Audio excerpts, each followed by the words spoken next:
할렐루야. 여기 처음 올라와 봤는데 너무 높네요, 여기가.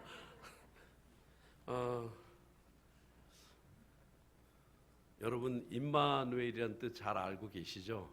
임마누엘, 하나님이 우리와 함께 계시다. 예수님이 태어나기 전에 예언된 말씀으로 하나님이 우리와 함께 계시다 하는 뜻입니다. 그 임마누엘은 하나님의 적극적이고 강권적인 약속이 숨어 있는 말씀입니다. 우리가 하나님 앞에서 열심히 생활할 때, 말씀대로 생활할 때, 뜻대로 나아갈 때만 하나님이 함께 하시겠다는 약속이 아니고, 우리가 말씀대로 살지 못해도 고통과 실망과 좌절 속에서 실패의 늪에 빠져 있을 때도, 혹 죄를 지을 때도, 혹 하나님을 배신하는 길을 걸을 때도 하나님이 우리와 함께 하시겠다는 적극적인 약속입니다.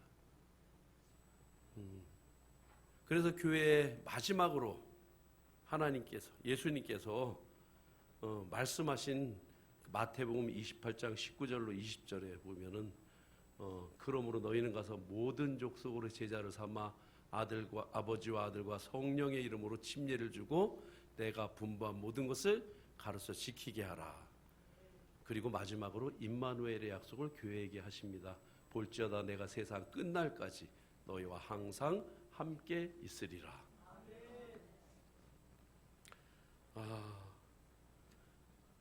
저도 평생 여기서 뼈를 묻고 싶습니다. 정말 그럴 생각으로 했어요. 그런 생각으로 했는데, 저도 이렇게 되리라고는 저 꿈에도 생각 못했는데 하나님이 강권하시는 그 뜻이 너무나 강력했기 때문에 저는 도저히 어떻게 할 수가 없었어요.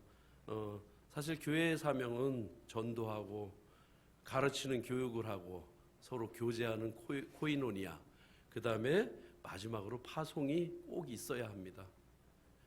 교회가 내 교회만 계속 넓히고 살찌우고 커지고 이러다 보면은 결국은 사회처럼 죽은 바다가 되어버립니다.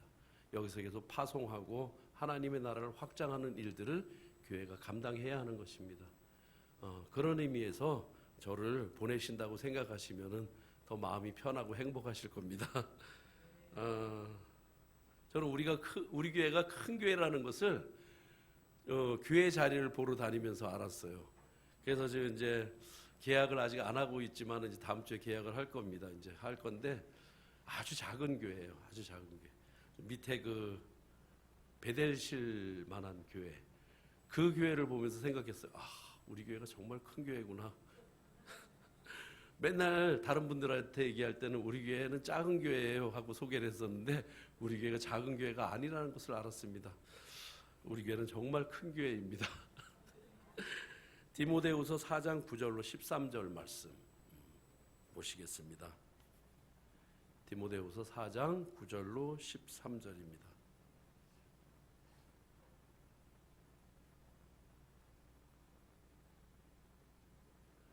디모데후서 4장 9절로 13절, 제가 한 절, 여러분들이 한 절 읽습니다.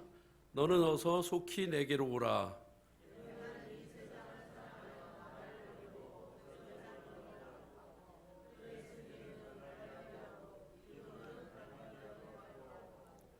누가만 나와 함께 있느니라. 내가 올 때에 마가를 데리고 오라. 그가 나의 일에 유익하니라. 올 때에 내가 들어와 가보의 집에 둔 겉옷을 가지고 오고 또 책은 특별히 가죽 종이에 쓴 것을 가지고 오라. 아멘. 오늘 말씀은 바울 사도가 거의 마지막에 남긴 말씀입니다. 저는 오늘 설교의 제목을 사사로운 부탁이라고 정했습니다. 오늘 본문의 바울 사도는 여러분도 알다시피 평생 사사로운 일에 얽매이지 않고 살았습니다. 다메섹 언덕에서 예수 그리스도를 만난 후 자신이 신뢰하던 모든 재물, 권세, 명예, 학벌, 세계관 자존심까지 모두 배설물로 여겨 던져버리고 오직 예수와 그 복음을 전하는 일에 모든 삶을 던져서 헌신했습니다. 전에 말씀드린 적이 있지만 성령의 인도하심을 따라 유럽의 첫 성인 빌립보로 복음의 경로를 전환하던 드로아 가보의 집에 자신의 겉옷을 두고 올 만큼 정신없이 주의 길만 걸었습니다.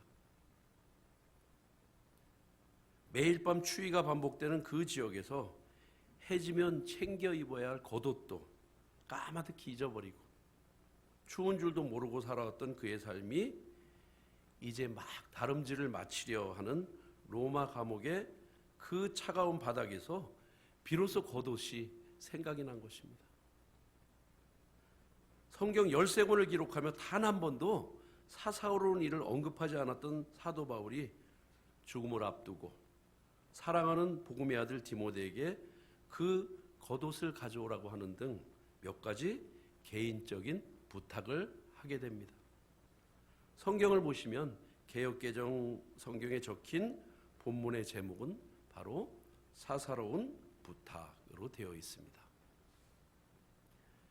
그래서 저도 감히 남춘천 교회에서 지나온 날들을 추억하면서 두서없이 기억이 가는 대로 사사로운 이야기와 부탁을 해보려고 합니다. 이런 일은 없겠지만 우스운 이야기부터 한번 시작을 해볼까요? 이런 분들이 전도하는 것을 보았습니다. 예수 믿으세요? 예수 믿으세요? 그래서 저는 대답을 합니다. 저는 남춘천 침례교회 다닙니다. 그래도 우리 교회 한번 나와보세요. 참 좋아요.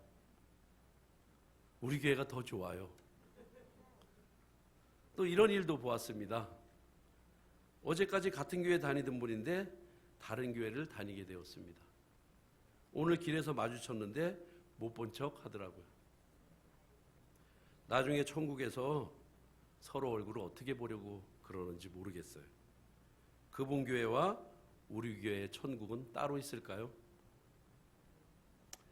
그냥 웃자고 한번 이야기해 본 것입니다. 여러분 저 같다고 모른 척하지 마시기 바랍니다. 1975년 남춘천 침례교회에 나온 이래 50년이라는 세월이 흘렀습니다. 1975년에 무슨 일이 있었나 한번 인터넷 검색을 해봤습니다. 빌 게이츠와 폴 앨런이 마이크로소프트사를 설립했습니다. 4월 30일 베트남이 패망하고 공산화되었습니다. 박정희 대통령이 주도하던 경제개발 5개년 계획 중 마지막 3차가 72년도에 시작돼서 3년차 진행 중이고 눈부시고 획기적인 경제발전이 이루어지고 있던 때였습니다. 그리고 1975년에는 가장 역사적인 일이 있었습니다. 무엇인지 아십니까? 제가 바로 남춘천 침례교회에 처음 나왔다는 것입니다. 사실 저는 이 설교 준비하기가 너무 두려웠습니다. 그냥 이것이 준비되면 모든 것이 끝인가 하는 생각에 미루다가 엊그제 금요일 밤에서야 책상 앞에 앉았습니다. 그러나 이 설교를 마지막으로 너무나 사랑하는 제 인생이 송두리째 담겨있는 교회를 떠난다고 생각하니 그 착잡한 마음이 저를 책상 앞에서 멀어지게만 했습니다. 저는 이 설교를 준비하면서 사실 눈물도 좀 흘렸습니다. 왜냐하면 설교하는 오늘 눈물 흘리지 않으려고 슬픈 생각은 지난 금요일에 다 해버렸습니다.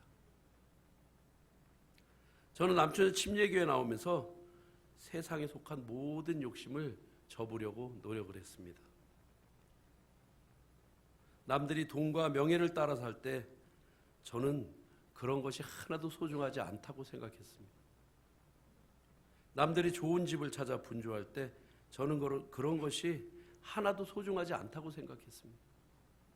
남들이 생명보험을 들어 병원비를 준비하고 실비를 챙길 때 저는 나의 건강을 하나님께 맡긴다고 생각했습니다. 다른 이들이 연금보험을 들어 노후를 준비할 때 저는 나의 노년을 주님이 책임져 주신다고 장담했습니다. 매년 연말정산을 할 때면 남들은 수많은 보험을 가지고 있는데 보험 하나 없는 저를 직원들은 이상하게 여겼습니다. 그런데 다행히 제 아내도 저의 그런 이상한 믿음을 이해해주고 같은 생각을 해주어서 정말 감사했습니다. 저에게는 우리 교회 나오는 분들이 다 그렇게 믿음의 용사로 보였기 때문입니다. 돈과 명예를 따라 차별하지 않고 사는 집과 학벌, 간판을 따라 판단하지 않고 오직 주님을 향한 믿음과 헌신을 격려해주는 그리스도의 정신으로 무장한 분들로 다 보였기 때문입니다. 때론 제가 바보 같다고 생각하기도 했었습니다. 대학 입시를 앞두고 주일 예배, 3일 예배는 물론 새벽 예배까지 나오는 제가 바보가 아닌가 생각될 때도 있었습니다. 내일이 시험인데 오늘 철야 예배를 드리는 저를 하나님은 어여삐 보아주시리라 생각했습니다. 정말 하나님께서는 저를 어여삐 보아주셨습니다. 저는 춘천중학교 700명 중에 전교 6등으로 6반의 실장이 되었고 또 리더십도 어느 정도 인정받아서 고등학교 졸업할 때까지도 계속 실장, 부실장을 역임을 했습니다. 아마 제가 돈과 명예를 따라 살았다면 지금보다 조금 더 잘 살았을 수도 있을 것입니다. 지금보다는 조금 더 좋은 집에서 살았을지도 모르겠습니다. 그러나 하나님 안에서 그런 것이 하나도 중요하지 않다는 것을 너무 바보처럼 일찍 알았고 다 믿어버렸습니다. 세상 사람들보다는 그저 하나님 앞에 부끄럽지 않은 사람이 되려고 열심히 노력하면서 살아왔습니다.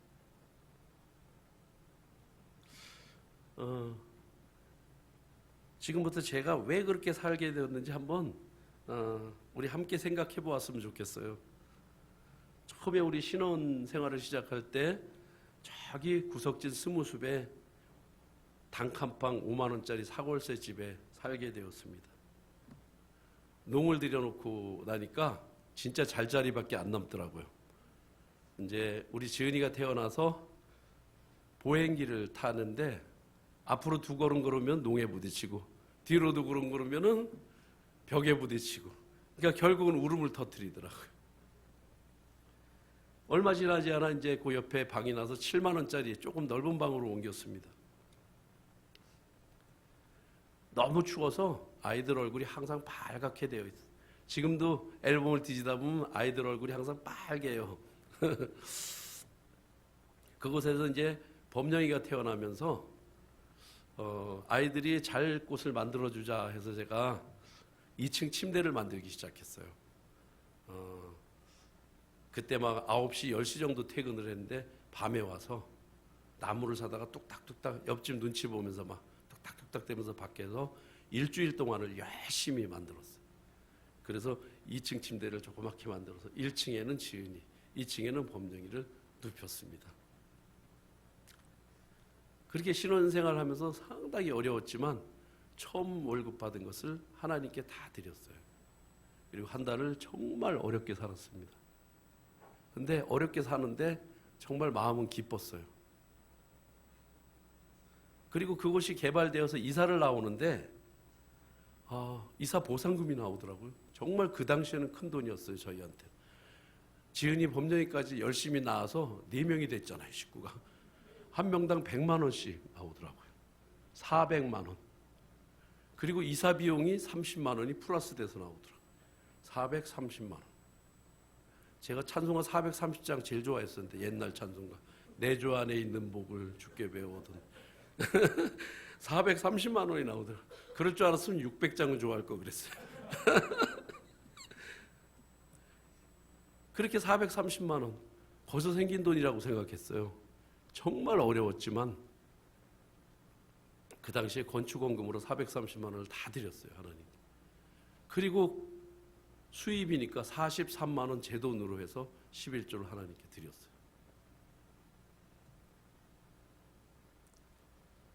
우리 아내는 연년생 아이들이니까 지은이 안고 범령일 없고 그러고 성가대에 섰어요. 내내 아이들이 클 때까지.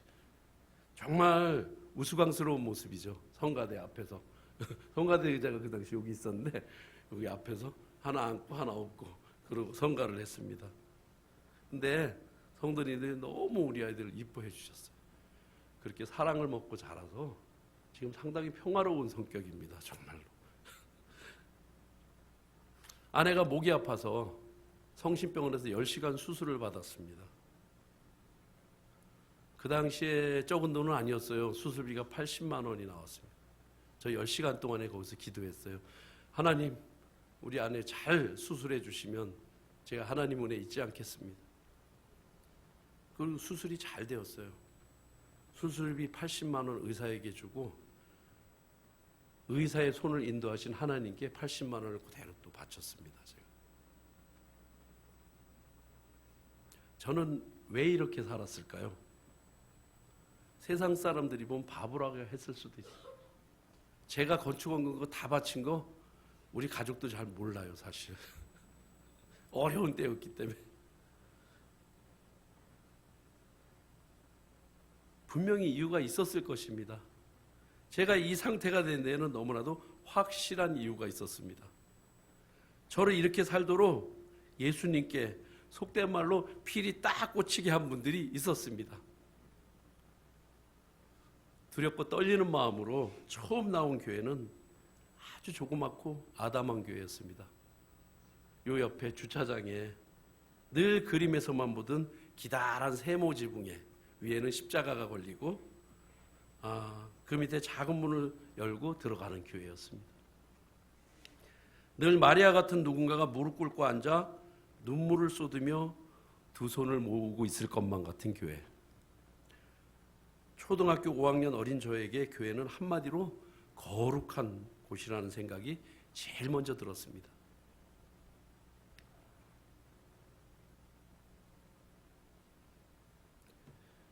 하나님이 계시는 곳, 또 그 하나님을 믿는 착한 사람들이 모여 있는 곳, 그리고 그 무서운 하나님의 종이신 목사님이 설교하시는 곳.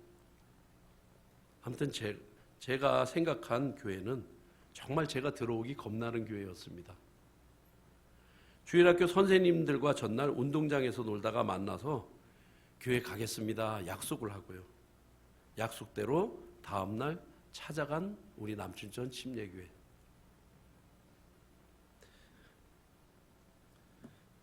입구에 들어서는데 주일학교 선생님들이 모두 밖에 나와서 줄을 서서 저를 너무 반갑게 맞아주셨어요. 얼마 전 소천하신 정동희 권사님 두 아드님, 반득순 선생님, 반덕순 선생님, 그리고 이영아 부장 선생님, 유영상 선생님, 조금자 집사님 따님이었던 박순주 선생님, 이수자 선생님, 그리고 서울대를 3소 만에 합격했다는 여철구 선생님도 있었어요. 찬양이 입에서 떠나지 않았던 김민섭 선생님, 재미있는 동화를 항상 들려주셨던 김용선 선생님이 있었어요. 지금 김명희 우리 권사님 동생입니다. 김용선 선생님 당시 우리들이 제일 좋아했던 선생님이에요. 우리말로 짱이라고 했죠. 그리고 그동안 목회하시다 얼마 전 선교사로 헌신하신 호랑이 선생님, 개인철 선생님이 있었습니다. 이것이 까마득한 제 기억 속 제가 50년 전 처음 교회에 나왔을 때의 일입니다. 주일학교 예배를 나가면은 항상 우리보다 먼저 오신 부장 선생님께서 눈물을 흘리면서 기도를 하고 계세요. 제 앞에서 막. 그래서 저는 선생님께 물어본 적이 있습니다. 선생님, 부장 선생님 왜 항상 울며 기도하나요? 반덕수 선생님이 대답해 주셨어요. 너희들을 위해서 기도하시는 거야. 야, 나 같은 어린아이를 위해 선생님이 저렇게 울며 기도하시는구나. 저는 지금도 그 간절한 모습을 마음속에 생생히 담고 있습니다. 학생에 올라와서는 조금자 집사님 아드님이신 박강복 선생님, 그리고 김영자 선생님 두 분이 가르치셨습니다. 그 어려운 형편 속에 강원대학교 사무직에 취직되어 밥을 굶으며 첫 월급을 다 드렸다는 김영자 선생님. 저는 그분께 첫 열매 드리는 신앙을 배웠습니다. 1983년 8월 3일 군입대를 할 때 저를 꼭 끌어안아 주시고 우셨던 박광복 선생님의 체온이 지금도 따사로이 제 가슴에 남아 있습니다. 그 덕분에 저는 그 힘든 군 생활을 하나님 자녀로 담대하게 해낼 수 있었습니다. 박광복 선생님은 자신이 군 생활을 할 때도 그 생활 중에 군에서 받은 적은 월급의 11조를 한 달도 빼먹지 않고 우리 교회로 보내서 헌금하심으로 우리에게 모본을 보여주셨습니다. 정종립교회에서 오신 지금은 목사님이신 고성원 형님과는 각각 저는 중등부 회장, 형님은 고등부 회장하며 정말 친형제처럼 서로의 집을 오가면서 지냈습니다. 제 기억 속에 무엇보다 크게 남아있는 것은 처음 교회 나왔을 때 초대 목사님이신 송관수 목사님의 첫인상입니다. 정말 무뚝뚝하고 무엇인가 왠지 혼낼 것만 같은 무서운 표정. 평소 아무 말씀이 없으시다가 뭔가 제가 만지고 있는 것 같으면 야 그거 하면 안 된다. 야 그거 만지면 안 된다. 꾸중만 하신 것 같은 목사님. 그런데 그 목사님을 그렇게 좋아하게 될 줄은 그때까지는 알지 못했습니다. 송관수 목사님은 언제나 말이 없으셨고 키가 크시고 허리가 구부정하셨습니다. 바지 무릎은 항상 반들반들하게 윤이 나서 저는 선생님께 물어보았어요. 선생님, 목사님 바지는 왜 저렇게 윤이 나요? 목사님께서 그 선생님이 말씀해 주셨어요. 목사님께서 항상 무릎 꿇고 기도하시면서 손바닥으로 바지를 문질러서 그렇다고 했습니다. 나중에 알게 된 사실입니다. 정말 저도 무릎 꿇고 간절히 기도하다 보니까 손이 바지를 문지르게 되더라고요. 어릴 적 제가 본 목사님의 기억은 무뚝뚝하고 항상 무릎을 비비며 기도하시는 모습, 그리고 강단에서 뜨겁게 설교하시던 것이 제 기억의 전부입니다. 그런데 그 간절한 기도가 제 마음에 전해졌기 때문일까요? 정말 많이 목사님을 좋아했던 것 같습니다. 그리고 개척 멤버로 이만평 집사님이 계셨습니다. 지금 김선홍 권사님 남편 되시는 분이신데 덩치도 크시고 군인 출신, 카리스마 있고 우리 어린 친구들은 그 집사님께 한 번쯤은 다 혼이 났던 것 같아요. 지금의 교회를 1층만 지어놓고 바로 위가 옥상이었을 때입니다. 교회 의자도 없이 바닥에 앉아 예배를 드릴 때인데 옥상에서 쿵쾅거리는 소리가 나는 겁니다. 옥상에는 그 공사자들이 많이 쌓여 있었기 때문에 동네 애들이 와서 막 놀았어요. 가끔 동네 아이들이 올라가서 예배 시간에 막 뛰어다니느라 쿵쾅거리면 소리가 났죠. 설교에 집중하고 있는 어린 저에게 이만평 집사님이 옥상에 올라가 보라고 했습니다. 저는 끝까지 그 말씀을 듣지 않았어요. 예배 후에 집사님이 야, 너 왜 이렇게 말을 안 들어? 하시길래 저는 이렇게 대답을 했습니다. 하나님 말씀 들을 때 다른 곳에 갔다 오느라 은혜 못 받으면 집사님이 책임지실 건가요? 지금 생각하면 너무 버릇없는 행동이었죠. 그런데 집사님께서 그런 저의 버릇없는 말을 들으시고 여기서 참 당돌하다시면서 저를 기특하게 여겨주셨습니다. 우리는 그 건축주인 옥상에서 합판 자재를 잇대어 놓고 밤이슬을 피하며 밤새 건축을 위해서 철야 기도를 자주 했었습니다. 누가 시켜서 한 것도 아닙니다. 그저 어린 저희들 마음에 기도해야 할 것 같아서 기도를 했습니다. 저는 그 당시 집사님들의 넘치는 사랑이 너무 좋았습니다. 그래서 우리 교회에 정착을 하게 된 거죠. 우리 교회는 체육대회를 하면 항상 1등이었습니다. 매년 연합으로 체육대회를 개최했는데 우리 교회는 언제나 1등이었습니다. 남들이 어떻게 그렇게 단합이 잘 되냐고 했는데 저는 그 이유를 분명하게 알고 있습니다. 모든 지체들 속에 넘치는 사랑이 틀림없이 그 원동력이었습니다. 그 당시 교회 뒤로 바로 붙어서 박종훈 권사님 댁이 있었습니다. 앞에 큰 길 쪽으로 조금 나가면 파출소 지나면 최양욱 집사님 댁, 그 건너편 시장에 박민정 권사님 댁, 그 옆에 제일나사 양복점 집사님이 계셨고, 그 옆에 사진관 사장님이었던 백태현 집사님이 성가 지휘를 하셨었습니다. 그때 성가했던 찬양 한국 한국이 다 기억이 납니다. 오래전인데도. 어느 집사님 댁이든 우리가 찾아가면 항상 맛있는 밥을 차려주셨고, 제일 가까운 박종훈 권사님 댁은 타켓이었습니다. 항상. 그 박종훈 권사님 부군이신 강호춘 집사님이 대룡산 그 부대에 근무하셨는데, 어느 날 거기 우리 견학을 가서 강호춘 집사님이 하나하나 설명해 주시는데 참 재미있었던 그런 기억도 지금 생각이 납니다. 저는 그런 우리 교회가 너무 좋았습니다. 기도가 살아있고 사랑이 넘쳐 흐르는 교회. 그래서 저는 한평생을 이곳에 아끼지 않고 헌신을 했습니다. 사랑하는 여러분, 우리 교회는, 하나님의 교회는 그저 이루어지지 않습니다.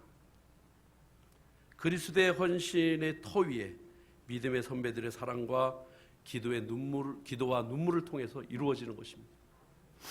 그리고 그 사랑과 기도의 눈물을 우리들도 우리 후배들에게 물려주어야 합니다. 이렇게 여러분들이 복음의 씨, 사랑의 씨를 뿌린 것이 길갓밭, 돌밭, 가시밭에 시들어 버리지 않고 한 소년의 마음에서 오래도록 살아있어 오늘 열매 맺는 것을 여러분 보시기 바랍니다. 그래서 갈라디아서 6장 9절에는 이렇게 말씀하십니다. 우리가 선을 행하되 낙심하지 말지니 포기하지 아니하면 때가 이름에 거두리라. 우리 눈앞에 보이는 주와 주의 은채, 지요, 주안이, 은중이, 예중이, 그리고 젊은 은하에게 사랑을 아끼지 마시기 바랍니다. 그리고 소중한 지체들을 위해, 목사님과 사모님을 위해 기도를 아끼지 마시기 바랍니다. 눈물의 기도와 뜨거운 사랑이 영혼을 세우고 반드시 그 열매를 거두게 될 것입니다. 우리는 그 열매를 주님께 드리지만 그 상급은 분명히 여러분들의 것이 될 것입니다. 제가 군대 가기 전에 이백수 목사님이 부임해 오셨습니다. 목사님은 권투를 하셨고 적극적인 분이셨는데 눈이 많이 안 좋으셨습니다. 그래서 저는 친구 기표와 함께 군대 가기 전 한 달을 막노동, 그 당시 노가다라 그랬죠.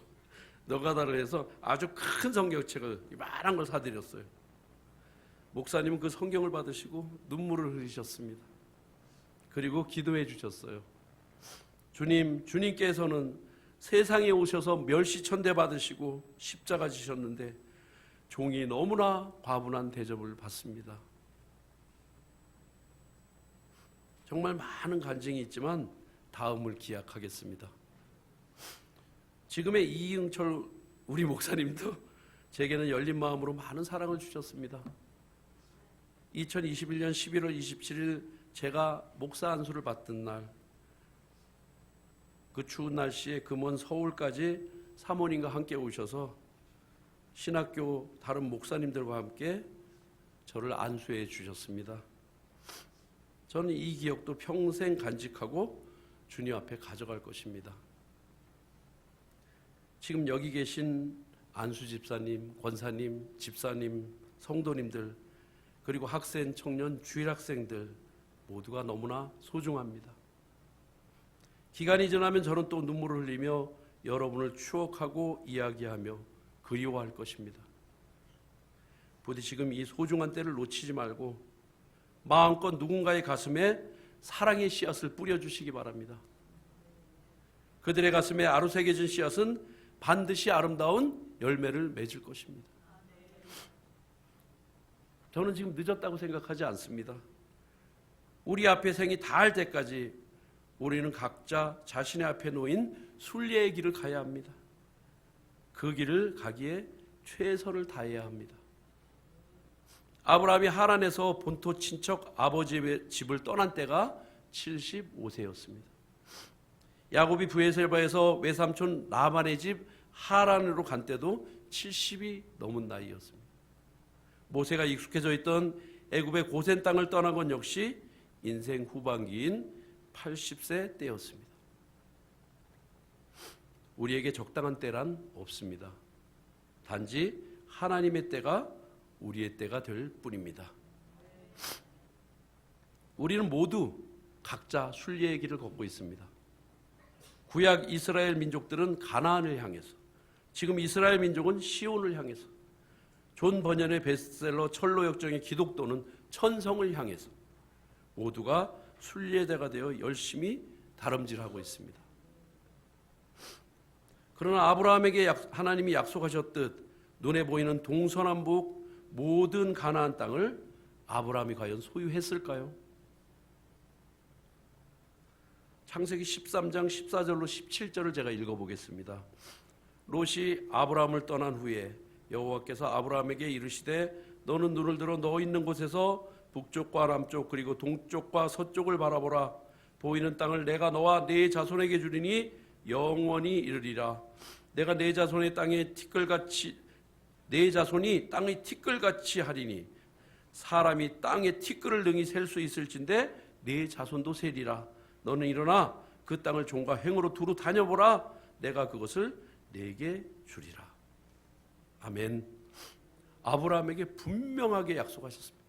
창세기 12장에서 하나님이 아브라함을 부르면서 약속하시고 13장에 약속하셨고 계속적으로 하신 약속은 99세 때 이삭을 보기 직전에까지도 하나님은 같은 약속을 하셨습니다. 동쪽과 서쪽, 남쪽과 북쪽을 바라보라. 여러분이 안마산 꼭대기에 서서 동서남북을 다 바라보시고 그 보이는 모든 것을 여러분에게 주겠다고 하면 얼마나 기분이 좋겠습니까? 그리고 지금 자식이 하나도 없는 아브라함에게 네 자식이 후 불면 날아다니는 이 먼지 티끌처럼 많게 해줄 거야. 그 약속을 들으면 얼마나 기분이 좋겠습니까? 아브라함이 종으로 행으로 다 걸어보면서 이 땅은 내 땅이야, 이제 이 땅은 내 땅이야 하고 이야기를 했을 겁니다. 그리고 너무 좋아했을 겁니다. 그것을 뛰어다니면서. 그러나 다음 구절 한번 보실까요? 창세기 47장 3절과 9절을 제가 읽어드릴게요. 3절입니다.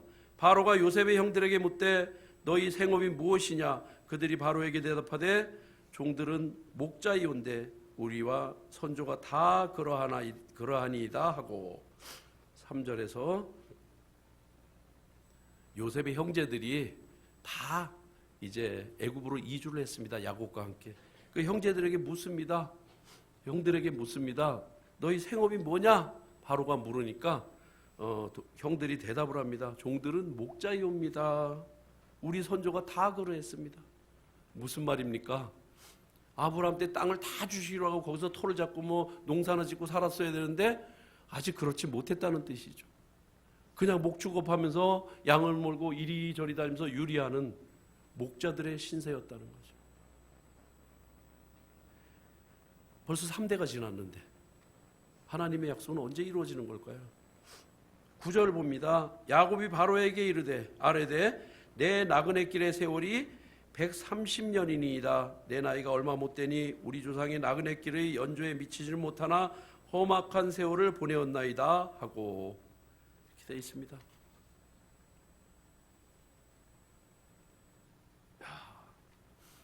야곱도 보니까 험악한 나그네 길을 살았다고 이야기합니다. 돌아다니면서 유리하는 사람으로 살았다는 거예요. 아브라함이 땅을 하나님께 그렇게 받아서 물려줬다면 그렇게 살지 않았겠죠. 요셉의 형들의 직업이 목자라고 바로에게 말합니다. 그들은 자신들을 나그네요 거류민이라고 했습니다. 야곱 또한 바로 앞에서 그 험악한 130년의 세월을 나그네 길로 살았다 고백을 합니다. 야곱이 애굽의 고센으로 갈 때 가족의 숫자가 70명이었다고 성경은 말합니다. 과연 땅에 티끌 같은 자손을 주시마 아브라함에게 말씀하신 약속은 물거품이 된 것일까요?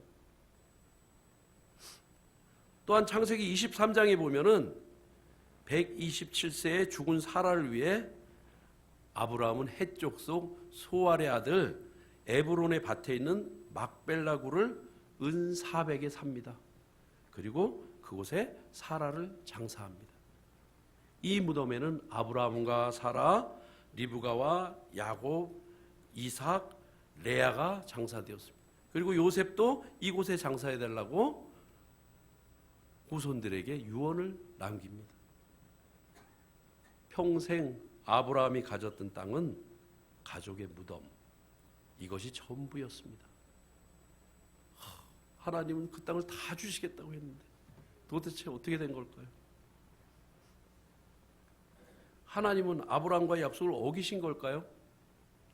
절대 아닙니다. 하나님은 약속을 이루시는 신실한 분입니다. 꿈쟁이 요셉을 애굽에 먼저 보내어 훈련하셨습니다. 그리고 애굽의 고센 땅을 준비하셨습니다. 고센은 나일강가에 있는 기름진 땅입니다. 결국 그 기름진 땅이 이스라엘 민족의 자궁이 되어 이스라엘은 하나님의 약속대로 요셉 총리의 보호 아래 안전하게 거대한 민족으로 성장을 하게 됩니다. 그렇게 해산의 때가 차서 큰 민족을 이룬 이스라엘에 하나님께서는 모세를 세우셔서 그것을 나오게 하십니다. 그런데 모세도 아브라함도 가나안을 차지하지는 못했습니다. 그러나 그것이 다라고 보면 우리는 큰 실수를 하는 것입니다. 저도 사실 그랬습니다.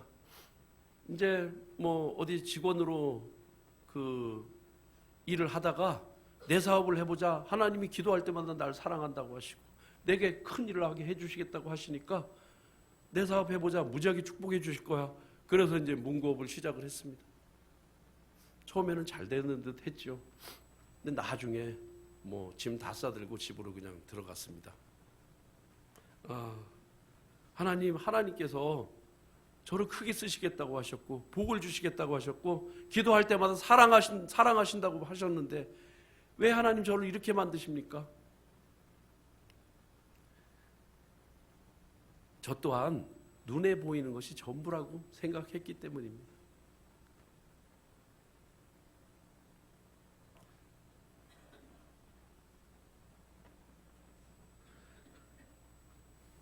아브라함, 모세, 그들은 하나님의 품을 차지했습니다.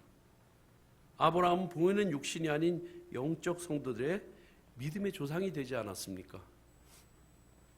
지금 이스라엘이 구하는 시온, 곧 예루살렘은 어떻습니까? 하나님의 임재를 상징하던 지성소 중간에 있는 시은소, 그 거룩한 자리에 이슬람의 황금돔 모스크가 들어서 있습니다. 무엇을 뜻하는 것일까요? 말 그대로 멸망에 가증한 곳이 거룩한 곳에 서 있습니다. 예루살렘 성전은 하나님의 영적인 임재와 예수 그리스도를 조명하기 위한 그림자에 불과하다는 것을 우리는 이것을 통해 알 수가 있습니다. 눈에 보이는 예루살렘이 정말 그렇게 중요했다면 하나님께서 그곳을 그렇게 방치하셨겠습니까? 천성을 향해 가는 철로 역정의 기독도도 이 세상에서 천성을 얻지는 못합니다. 담대하게 믿음으로 죽음의 문을 넘어서서 결국 천성으로 들어갑니다. 저는 이 길었던 교회 생활이 때로는 행복했고 때로는 힘들기도 했지만 우리의 본향 가나안, 곧 영적 시온을 향해서 꼭 지나가야 하는 순례의 길이라고 생각을 합니다. 그러기에 최선을 다해 이 길을 가야 한다고 말씀드리고 싶습니다. 눈에 보이는 가나안, 눈에 보이는 예루살렘이 아니라 하나님께서는 이미 나타난 현상을 통해 강하게 우리에게 말씀하고 계십니다. 허락하신 새 땅, 우리가 거할 처소는 바로 주님의 품이라고요. 저와 여러분은 이제 각기 다른 곳에서 결국 한 곳을 향해 순례의 길을 걷게 되었습니다. 이것은 슬퍼하거나 안타까워할 일이 아닙니다. 우리 서로 최선을 다해 이 길을 가면 이 길 끝에서 주님을 만나고 우리 함께 우리의 영적 본향에 이르러 서로 다시 만나게 될 것입니다. 저는 그래서 간곡히 여러분에게 부탁드립니다.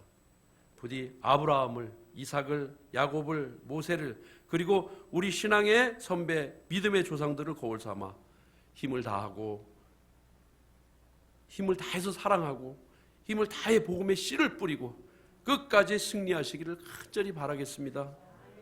오늘 저는 바울이 했던 사사로운 부탁이라는 제목을 빌어서 여러분에게 두서없는 이야기를 함께 나누면서 간절한 부탁을 드립니다. 부디 승리하시고 온전히 하나님의 교회를 세우시기 바랍니다. 하나님의 교회는 역사와 지역을 초월하는 우주적인 교회, 에클레시아입니다. 내 힘이 아닌 주님의 힘으로, 내 목소리가 아닌 기도와 눈물의 함성으로, 나의 능력이 아닌 하나님의 능력을 일어나는 우리 모두가 되시기를 축복합니다. 저는 아주 중요한 한 가지 숙제를 마음에 품고 갑니다. 사랑하는 남주전 침례교회 이응철 목사님과 서정미 사모님, 그리고 모든 성도를 위해 저의 순례를 마치는 날까지 기도하리라는 것입니다.